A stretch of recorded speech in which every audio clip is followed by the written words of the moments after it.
Hey, Clear Lake peeps, how you doing? Ross England here with Clear Lake Guide Service. And this is going to be a special Wednesday edition of your Thursday weekly Clear Lake report. So normally, as you all know, I try to post this on Thursday morning. Things are getting in the way this week, so here you go. It's going to come in at you on Wednesday afternoon. Then we'll be back to our regular schedule next week. So hope you're all doing good. For any of you that are interested, all of those massive rainstorms that we were supposed to have had during the past week have actually amounted to diddly squat. So lake level still just a skosh above plus 0.5 Rumsey, which means there's been no change. It's been 4+ weeks of this. So no change. You still have one launch ramp, main launch ramp that's closed, which is Lucerne.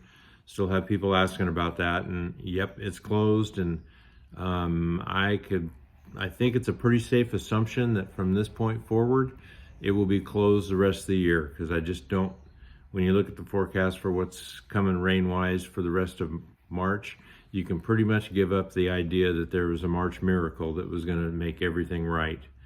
Now you're going to have to hope for an April miracle, and good luck with that.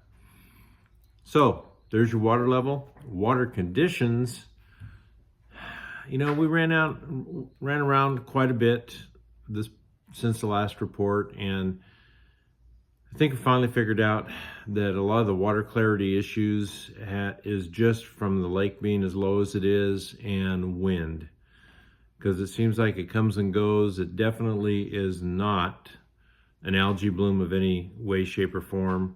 So right now, the prevailing winds will mess things up, and then if it's quiet overnight, you know, an area that might have gotten stained up a little bit in the afternoon may even clear up by next morning if it's calm. So water conditions, I saw most of what I fished in this week was 2 feet.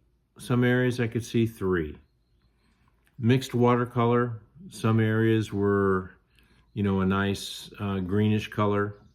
Other areas were kind of a little stained.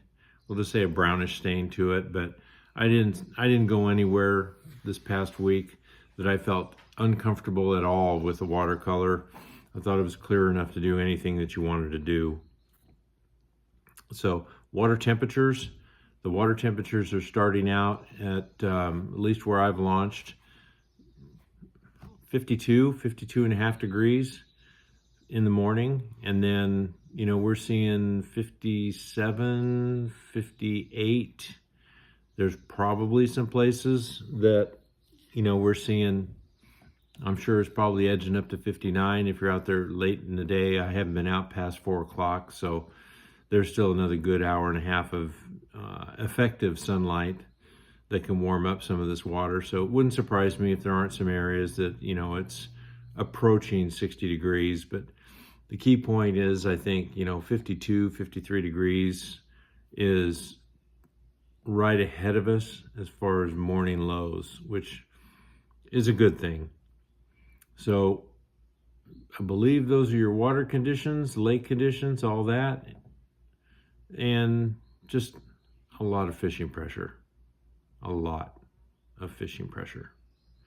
So activities. I brought my calendar out, so bear with me, because I got to try to read this while I'm talking to you. Multitasking anymore? Dicey proposition. So for this week, official practice started for the Wild West Pro-Am. First day, I believe, is Friday this week, and it runs for 3 days. I believe they do a full field on Friday, Saturday, and then cut down to a smaller group on Sunday. They had a really good turnout, and I'll tell you, with gas prices and everything going on, I'm happy for them. I mean, it's good to see that somebody's succeeding. So I sent a message off to their website this morning and got an answer back that said they were almost a full field. And I think a full field's 150.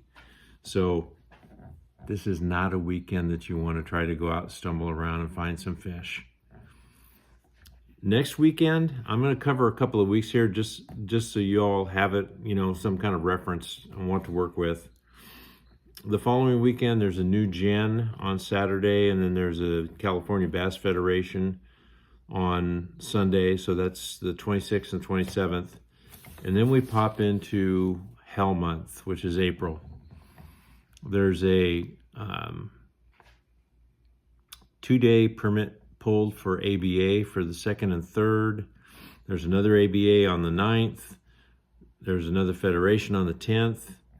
And then you have the one US Open, which runs, I believe, from the 11th through the 16th or 17th. So for your scheduling pleasure, that would be a week you would want to avoid as well. It's anticipated they're going to be at a 250 boat field.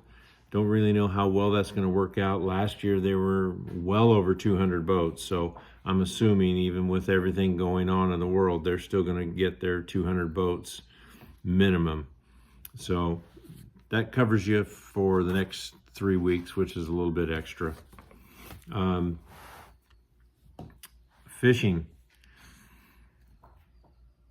I need to book a guide trip with myself.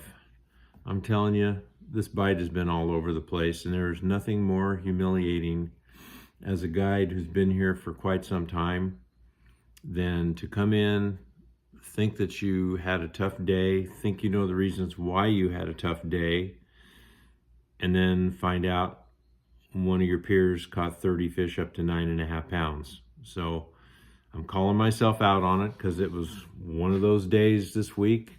But the 2 or 3 weeks ago, we were pretty consistently into 15 to 20 fish a day, 17 to 19 pound limits. Those numbers for me anyway dropped off considerably. I'm struggling to get past the 10 fish mark. We're still catching at least one fish over 5 pounds every day. Even on a bad day yesterday, we had one that was 5.5. We're still popping some 20 to 22.5 pound limits with just less fish. The fish that we're catching are nice fish, but I'm not one of the guys out there right now who is catching 25 to 35 fish a day. Wish I knew the answer. Been doing this quite some time, and right now it's just kind of throwing me a curveball. So I'll get it figured out. More than anything, it's just these fish, and it's kind of the lesson for you folks too. These fish are moving around a lot. Even if you pull up on a spot and you stick a fish or two, they're not sticking around. The fish or two that you stick are fish that are part of another group that's moving around, and they may be here now, and by the time you make a cast to try to catch the third one, they may be 25 yards away, moving around, following whatever it is they're eating. I can tell you I haven't seen a whole lot of bait or anything for them to be feeding on, but some of these fish are pretty doggone fat, aside from just being full of eggs. So they're moving around a lot. The baits that we've caught fish on this week have been pretty much the same. I'm still disappointed I haven't been able to really get the jerkbait bite back in tune. It's been one here, one there. Just can't seem to get on a regular pattern with it. And it was pretty good, and then it just, at least for me, faded off. Not that we're not catching a few, but it's not what it was. The LV has been doing pretty consistent, if you'll work with it and just stick with it. Lo and behold, I spent another 45 minutes to an hour throwing a swim bait around and caught 2 fish on a swim bait again. So I'm up to 4 on a swim bait this year, which is not bad considering I've probably only thrown it for 3 hours total. All of them S-Waver fish.